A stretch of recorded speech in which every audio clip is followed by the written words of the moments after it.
فرج عنا ما نحن فيه. اللهم اجعل يومنا خيرا من أمسنا، واجعل غدنا خيرا من يومنا. اللهم اسمعنا ما يسر نفوسنا، وثبت علينا ديننا وعقولنا، واختم بالصالحات أعمالنا، وأصلح بالنا وأحوالنا، ولا تحرمنا خير ما عندك بسوء ما عندنا. يا رب هذا حالنا لا يخفى عليك، عجزنا ظاهر بين يديك، أيقنا ألا ملجأ ولا منجى منك إلا إليك، فعاملنا بالإحسان يا رب إذ الفضل منك وإليك.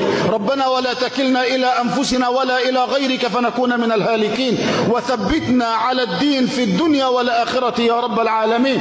يا رب احشرنا في زمرة نبينا وتحت لواء حبيبنا. اللهم أوردنا حوضه ولا تحرمنا أجره ولا تفتنا بعده، واسقنا من يده الشريفة شربة هنيئة لا نظمأ بعدها أبدا. اللهم اهدنا سبل السلام، ارزقنا حسن الختام، أبلغ حبيبك وآل بيته منا السلام، حققنا بمعية في اليقظة والمنام، اجمعنا قريبا في بلدك الحرام وفي روضة سيد الأنام.